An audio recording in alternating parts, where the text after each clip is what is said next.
want to have integrity. We want to be able to live a coherent, cohesive life that is the same, that's consistent. I have talked to many people who are adults, who grew up in a Christian family, who either, never strayed from the path or maybe did briefly and came back. And oftentimes when I say, what was it that brought you back? Or what was it that kept you from straying?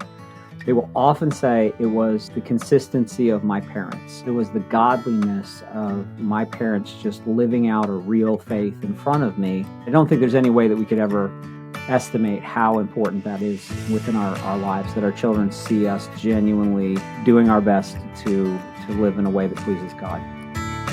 Hi, you're listening to the Zan Tyler Podcast. When my husband and I decided to homeschool our children, my name is Zan Tyler, one of the hardest decisions was choosing resources and curriculum. Is an exciting adventure we Press take with our Homeschool children. Was One the of the answer. most challenging My parts kids of are this journey drawn is to the choosing colorful curriculum you want illustrations to and use. interesting BJU facts. Press They look Homeschool forward is to a their video curriculum lessons. you can trust. The teachers All are the so books, creative, resources, and the special videos have been characters hold their designed with attention. you and your child in My mind. youngest is Their a hands-on curriculum is learner. educationally robust Each of her and rich, subjects has taking into engaging account activities. that children The have Bible different and learning biblical styles, principles strengths, are and woven needs. throughout Mom, the curriculum. You are in charge. It's not just a BJU verse here and Press there. Homeschool is It's here to in come the alongside and illustrations, support you. the Do you stories, need help with the the teaching example load, or problems. is there a subject you just don't BJU want to Press teach? has Their all the amazing core video subjects we courses need are for available kindergarten all through grades 12th and grade, almost every subject. and some fun BJU electives Press too. Homeschool They give me the believes that freedom to homeschooling choose can what's produce best a for new each generation of my students kids. who know A God, full grade love their kit with neighbors, and distance learning stand firm videos in for their one. faith. For more another, I'm going to information, teach most of the subjects and use videos That's just for math. BJU Press Homeschool has made it possible for me to be a wife, a mom, and an educator. Welcome to the Zan Tyler Podcast. I'm your host, Zan Tyler, and I'm so glad you're here. I'm excited to welcome my good friend Israel Wayne to the podcast today, and I know you will all really be encouraged by him and what he has to say. Israel's a popular author and conference speaker traveling around the world to defend the Christian faith and a biblical worldview. He and his wife, Brooke, who is lovely, were both homeschooled and now homeschool their own very large family. Israel is the author of many, many books, including two that we're going to discuss today: Raising Them Up, Parenting for Christians, and Pitching a Fit, Overcoming Angry and Stressed Out Parenting. So welcome, Israel, and thank you so much for being here. Oh, thank you, Zan. I appreciate it very much. It's just been such a pleasure to get to know you and Brooke, mainly on the conference trail as we've run into each other at conferences. But I love watching you with Brooke and with your family. It's always just such a delight. And you've been such a personal encouragement to me, too, over the years. So, when I look at you, Israel, I always think about two words. I think about redemption and grace, because I see both of those things in your life, and you're so good at sharing those messages with us. So I know we said that both you and your wife were homeschooled, but I'd love for you just to start by telling us your story as a family and how you decided to homeschool. Yeah, well, my story is kind of complicated when I go back to my childhood. My mother was one of the founders and pioneers of the homeschooling movement. She started homeschooling my older sister and myself in 1978. And unfortunately, though, my parents divorced when I was 6 years old. And then my mom, who was not a Christian at that time, remarried a guy who was very physically abusive. And so I grew up in an abusive environment from about the age of 6 to the age of 15. And then, I saw my dad probably one weekend a month on average during that time of growing up. And then, when I became 15, through circumstances of life, my dad and I didn't really have a relationship after that through my adult years. And so I had to kind of figure some things out, going into marriage. I didn't have a template so much for what to do as much as what not to do. I had a template of what a marriage shouldn't look like. I had a template of what fatherhood should not be through my toxic, abusive stepfather. And so when I was thinking about getting married, I went from the age of 15 to 23. And during that time, I didn't date anyone. I just was really trying to figure out how to get my head on straight, and so Oddly enough, what I did was, I should say this too. My mom got saved when I was 12, and that was kind of a big turning point in our family and in our life. And she started publishing a national homeschool magazine the next year when I was 13 in 1988. She started that, and we started to learn a lot about what family was supposed to look like. But I read a lot of articles and books and went to conferences and seminars, and I would listen to speakers talk about marriage and family life. And so I had listened to hundreds of hours of teaching on biblical family life before I ever felt brave enough to move into marriage. And so my wife's family, of course, was much more stable Christian family.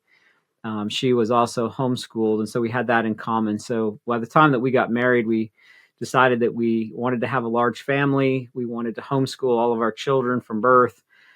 We have been blessed with 11 children so far. Our oldest is 22.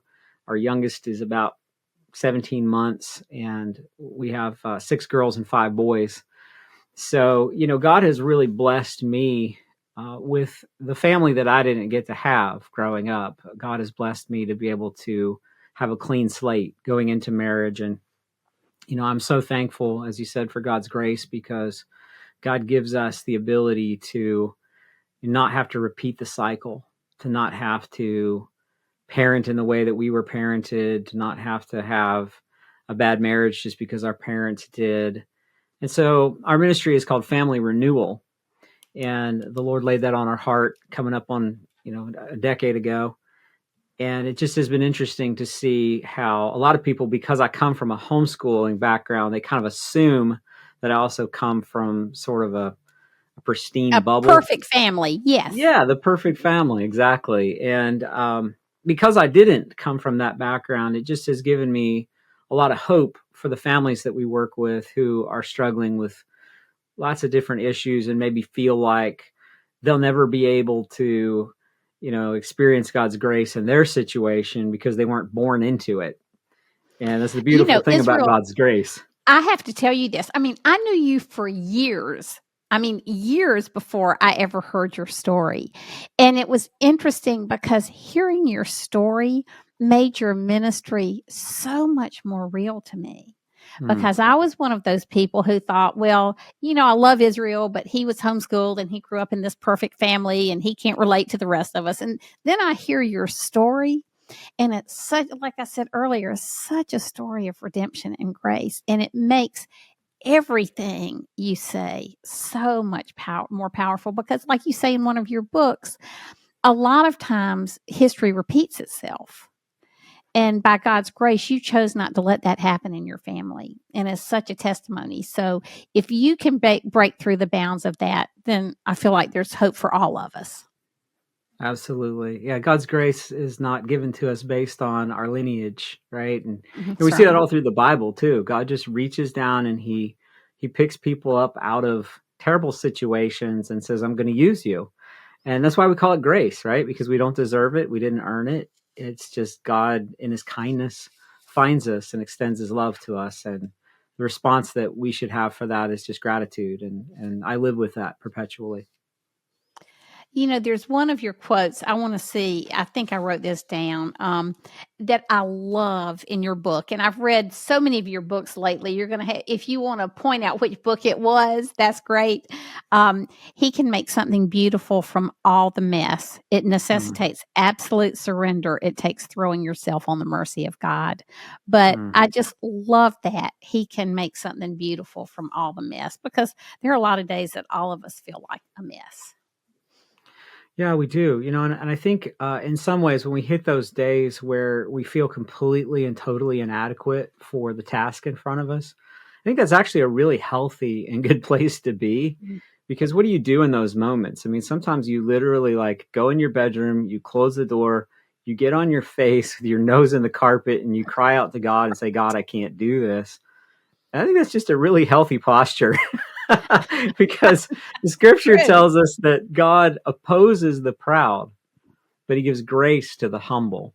And so that person who recognizes that they're not all sufficient, that they're not capable, that they don't have what they need within themselves. You see those memes or bumper stickers, I am enough.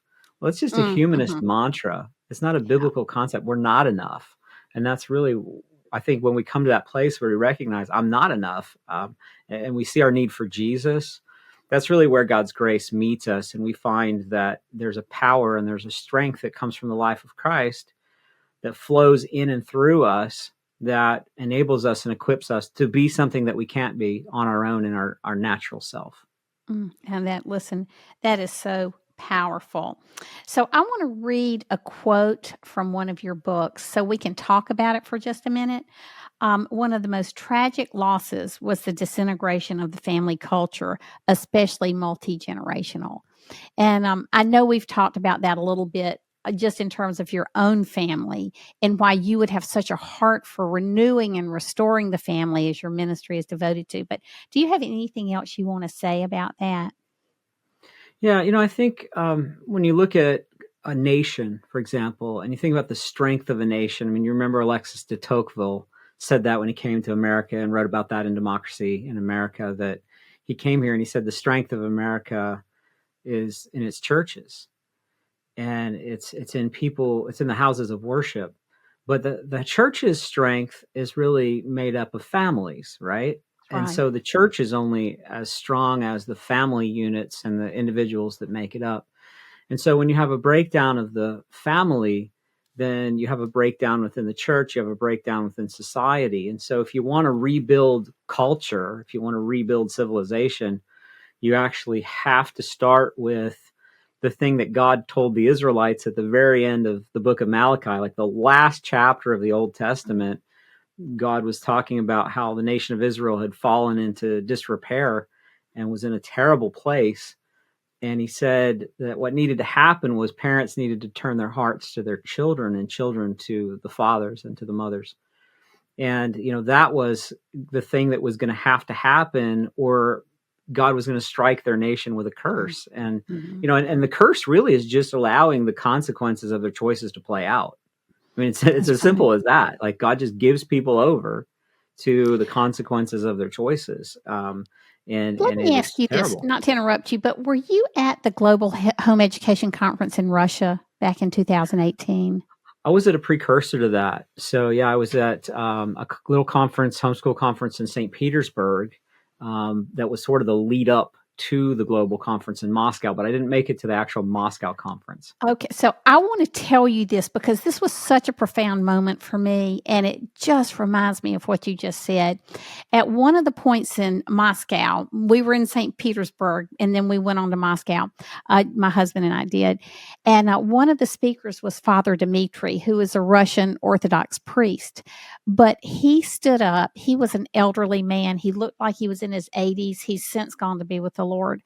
But he said this. He said, I am going to spend the rest of my years advocating for homeschooling because the way I see it is the only way to reinstitute our Russian families. And he talked about the total decimation of the family in Russia under communism. And we won't go into all of that now, but he saw hundreds of thousands of people killed and churches destroyed.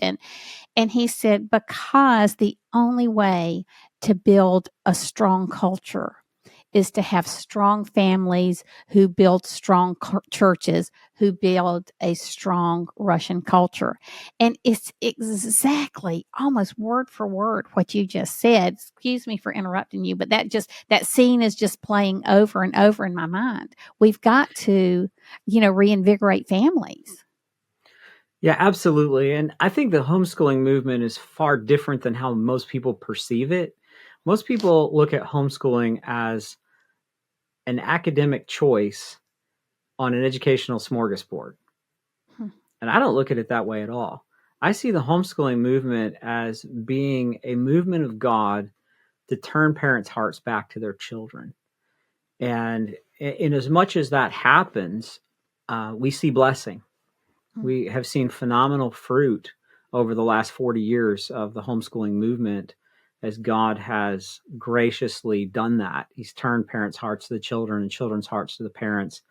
And we've seen an awakening, a spiritual awakening that has been pretty unprecedented. And I know, you're a homeschool pioneer. And when you started homeschooling and when our family started back in the late 70s, early 80s, there were just a handful of people doing it. I mean, you're That's talking right. about really, a few thousand when it first started.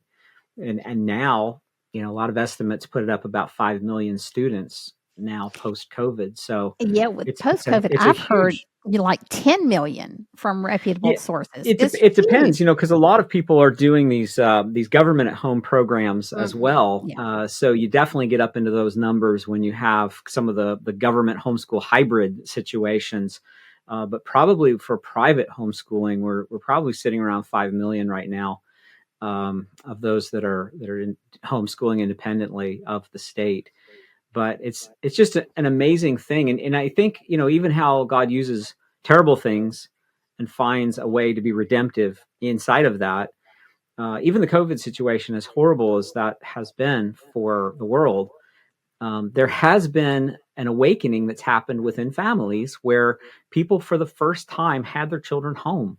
Mhm. And Mhm. not for all families, but for many, many families, there was a kind of renewal that took Yes. place where parents realized, like, wow, we have a blessed opportunity here and we haven't been making the most of it. And so we're grateful to see the hand of God in redeeming and restoring, even out of the midst of great difficulty, to bring something healing out of that.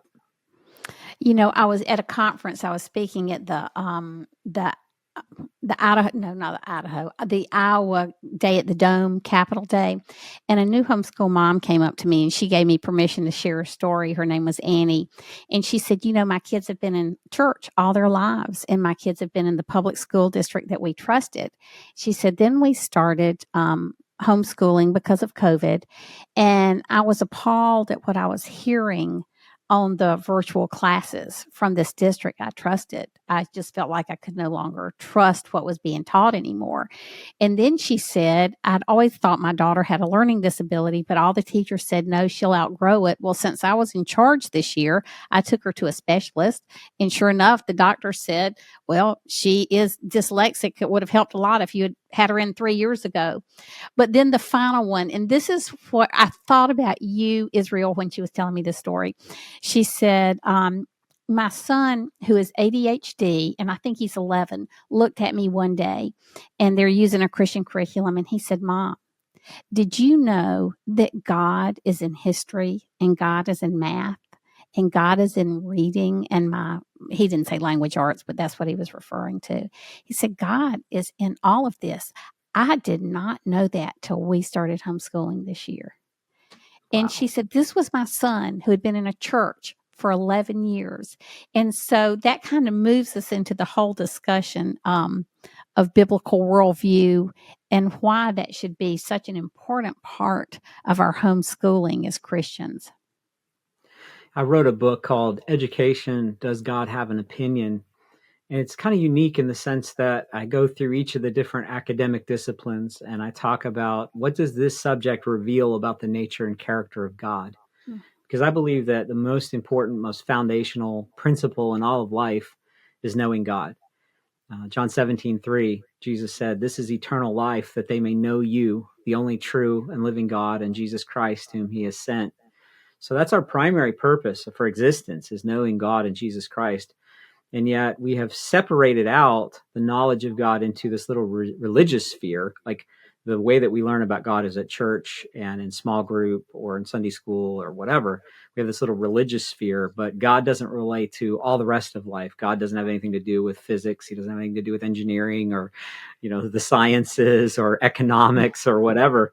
And I've come to see that really differently, over time as I've studied apologetics and as I've studied philosophy, that really the reason that all of those disciplines work, the reason that we have categories like logic and music theory and mathematics, the reason that you can have consistency and order and precision in the universe is because it's a created and ordered universe. And so all the creation, including the invisible things that we study, Colossians 1 talks about that, how Jesus Christ created the visible things and the invisible things. So the physical world and the metaphysical world, everything was created by the Lord Jesus Christ, and it reveals his nature, character, and attributes. So we dare not take him out of these spheres and act like he's not relevant to them. And so that book is quite unique in terms of really helping people to develop a Oh, biblical listen, I philosophy of love the education. title of that book. Share that with our listeners again. It's called Education, Does God Have an Opinion? I love that title. That is the best title ever of a book. Well, listen, so we've talked a lot about the world as it is and the need for homeschooling and a biblical worldview, but I want to change the subject a little bit and talk about your book, Pitching a Fit, and tell me the subtitle again. Yeah, it's Overcoming Angry and Stressed Out Parenting. Okay. All right. And let me just say something about the book real quick. Okay. I explained my background. So coming out of a childhood of abuse and anger with my stepfather, I obviously inherited that, right? So that was something I had to learn how to deal with. And how do I not become my stepfather? How do I not carry forward what I was raised with? But my dear wife, who and I think anyone who knew Brooke would say Brooke couldn't possibly have an anger problem if she tried. Yes, because And she may be the sweetest person on the face of the earth. Yes. Okay. she truly is. And so when we got married, she would have said, I don't have an anger problem. But she told me, was we were talking about what book we wanted to write next, and we were discussing the idea for this book. She said, it wasn't until I had a 6-year-old, a 4-year-old, a 2-year-old, and a baby that I found an anger problem that I didn't have. So we kind of write about that from two different viewpoints. Mine being like this really extreme situation of growing up with rage and abuse with my stepfather, and her being in this, Christian homeschooling family, kind of normal functioning family, and not having an anger problem, but then just the stress of, having 4 children, 6 and under. And I always believe that's critical mass. Like that's like the most difficult season of all parenting. We have 11 children. It's so much easier having 11 than it was having a 6-year-old, 4-year-old, 2-year-old, and a baby. That's just like as hard as it gets. But anyway, so I think the book is great because we both are able to kind of share our own perspectives on that. That's right. And when you start homeschooling and you're all home together, whether it's 2 children or 11, you are going to have stress. I mean, because you're together bumping up against each other. So Israel, you got to tell us the chicken story, the way you begin the book. I love this story because it's just such real life. Well, I'll have to make it short. So we were getting ready to go on, I think it was a 30-day road trip as a family. We just got back from one of those, by the way. I speak at conferences and churches and family camps. And so a lot of times we'll just do a tour and be gone for a long time. And at this particular time, we had chickens, and we had arranged for a neighbor to come over and take care of the chickens and all that while we were gone, so they didn't die. But I had told one of my children, who was old enough to have been responsible and known better, that they needed to make sure that the chickens were all fed before we left and taken care of, right? So I get out, we've got our trailer loaded, we've got our van, 15-passenger van, everybody's in there, right? I'm running around doing last-minute details, and I come out and I get in the vehicle and I look, and there's this huge pile of like 50 pounds of chicken feed out in front of the garage door.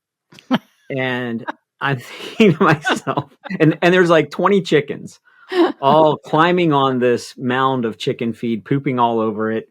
And I'm just thinking to myself, are you serious?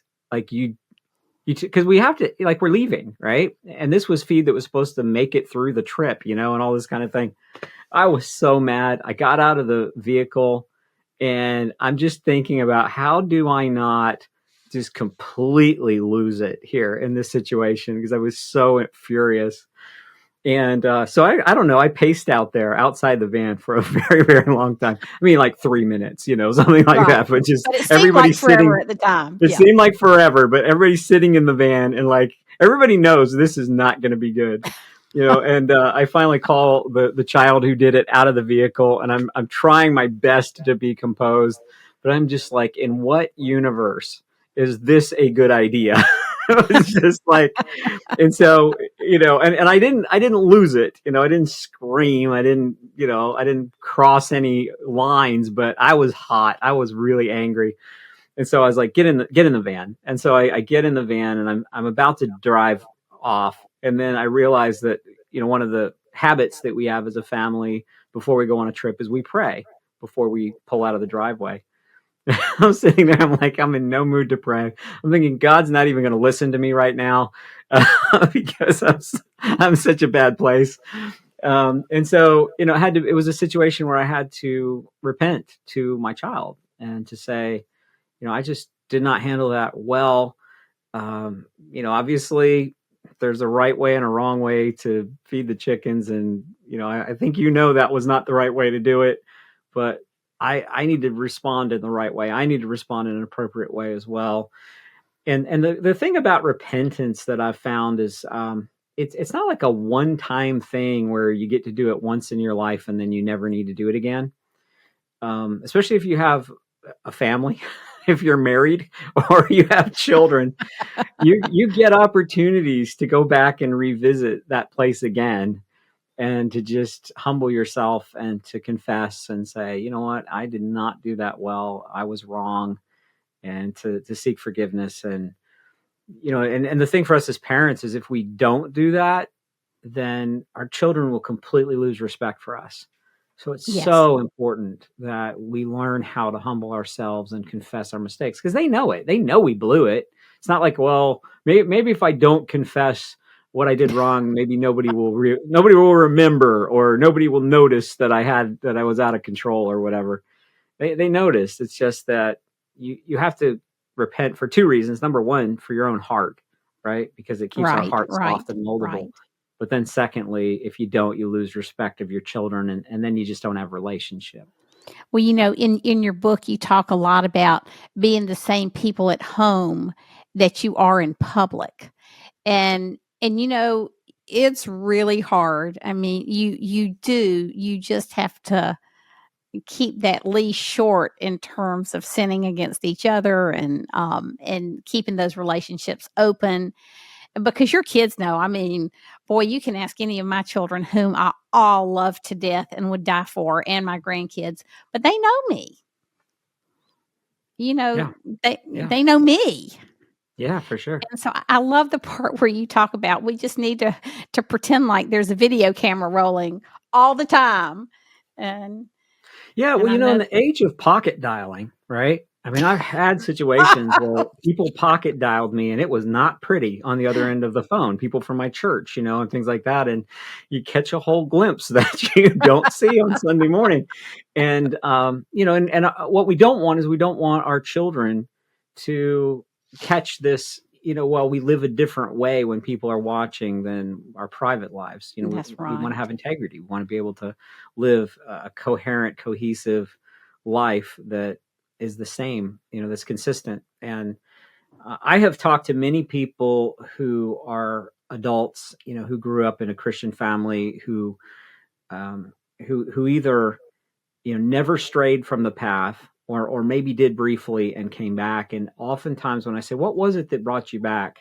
Or what was it that kept you from straying? They will often say it was the consistency of my parents.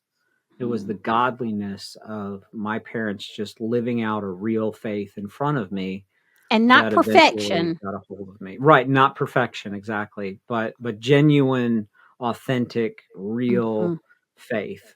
And so I don't think there's any way that we could ever estimate how important that is within our lives, that our children see us genuinely, doing our best to live in a way that pleases God. One thing, I don't want to let you get away, Israel, without talking about something you talk about, I think, in both of your books. The two factors that influence a child more than any other area are time and words of affirmation. And that's so close to my heart. That's something I write about and speak about. I would just love to hear you talk about that. Yeah, I think one of the things that bothers me so much is to see the lack of time that parents spend with their children. The U.S. government just did a study in 2020, and they were asking how much time parents spend interacting with their children. And this is the U.S. Department of Labor statistics. And they said that the average mom spends an hour a day interacting with her children, and the average father spends 29 minutes a day. So these students spend about 7.5 hours a day in school. And then after school, they spend 7.5 hours in multimedia. And so Wow. you're talking about 15 hours of their 18-hour day is consumed with being in school and being on devices. And mom gets an hour and dad gets 29 minutes. That will never balance out.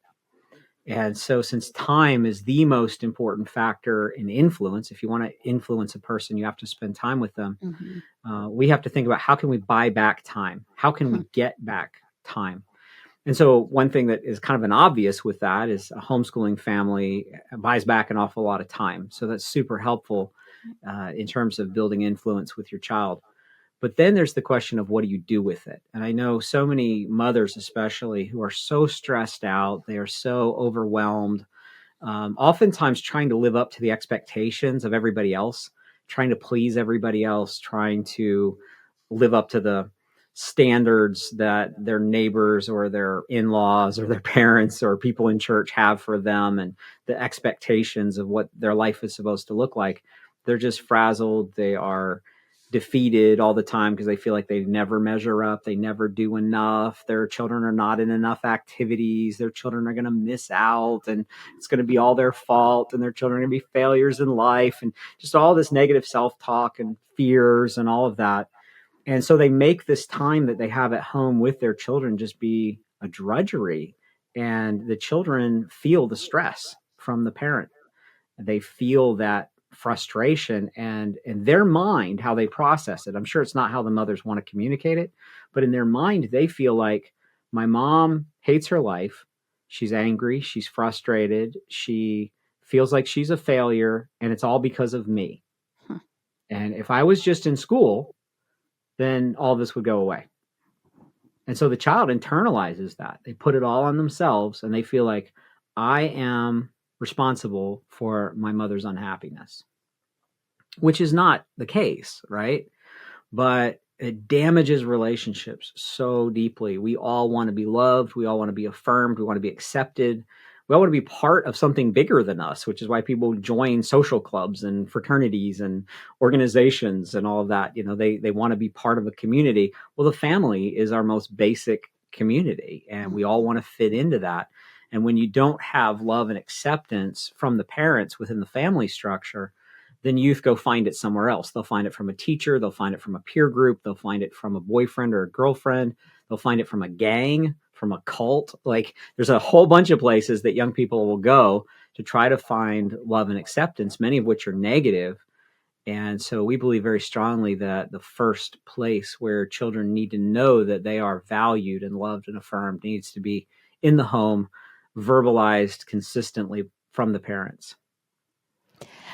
Tell us a little bit about how you use words of affirmation with your children. I'm a words of affirmation gal, so that's so important to me. So I just would love to hear just some of the things you and Brooke do with the kids to provide that. I remember being on an airplane one time, and I was sitting next to a public school teacher, and she found out that I was a homeschooler, and the conversation started to turn hostile because she said, if you want to know what I think about homeschooling, I think it's child abuse. I was like, oh, great. I've got 4.5 hours here to San Francisco. This is going to be a long flight. So I tried to turn the conversation around to put it in a more positive direction. I found out she had a 12-year-old daughter, and I said, so what are some things that you do to try to build a relationship with your daughter? How do you help her make choices? How to sort through just all the difficulty of growing up and all that? And she kind of brushed me off. She said, look, I've told my daughter, I don't care what you do. I don't care who your friends are. I don't care what music you listen to. I don't care what movies you watch. I don't care what you do, as long as you make good grades.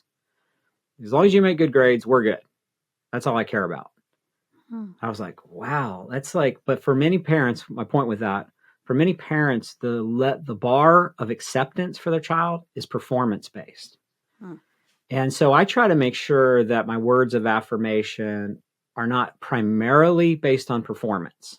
Like, oh, you really did a good job building that, or that's a really pretty picture you drew, or, yeah, you got a 97 on that test.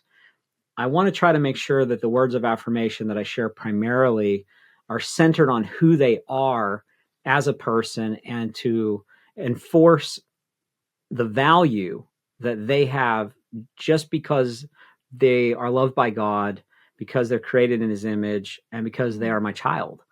And so I will often say things like, I love you so much. I'm so thankful that you are my son or you're my daughter.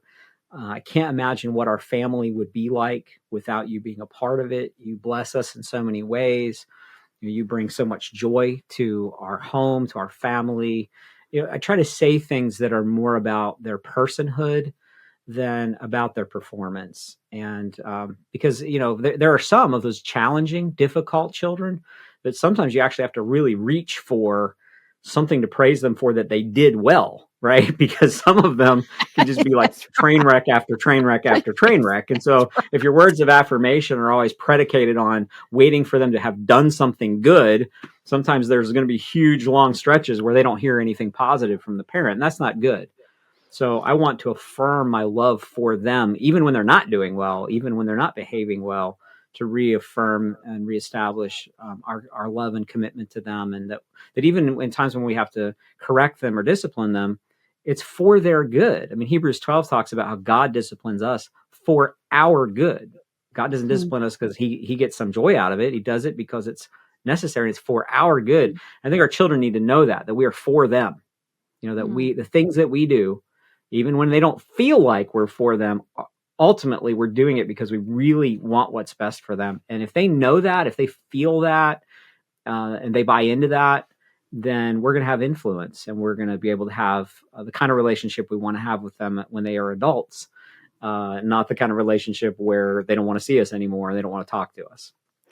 Well, Israel, I could talk to you about your books forever, but I think we're going to need to close. Before we do, tell people where they can find you. We would love to have people visit our website, which is familyrenewal.org, familyrenewal.org. You can also catch us on social media, wherever you hang out on social media. Just look up Israel Wayne or Family Renewal, and we'd love to connect with you there. We also have a podcast. In fact, I've interviewed Zan on my podcast. If you go to just anywhere you listen to audio podcasts, you can look up Family Renewal, or we have a YouTube channel for that as well. You can just go to YouTube and look up Family Renewal Podcast and maybe type in the episode with Zan Tyler, and you can hear me talk to her, and you can learn more about Zan. In this podcast, she's talking to other people, but it'd be great for you to be able to hear more about her background and learn about her as well. So those are some great ways to connect. And if anybody's interested in having me speak at your church, your conference, your family camp, or some type of event, we have a contact button on our website. We would love to be able to hear from you and hopefully come speak in your area. Well, that is so great. Israel, thank you so much for being with us today. You are always such an encouragement, and you have been that in my life for a long time, and I really appreciate it. Well, that's mutual. Thank you, Zan.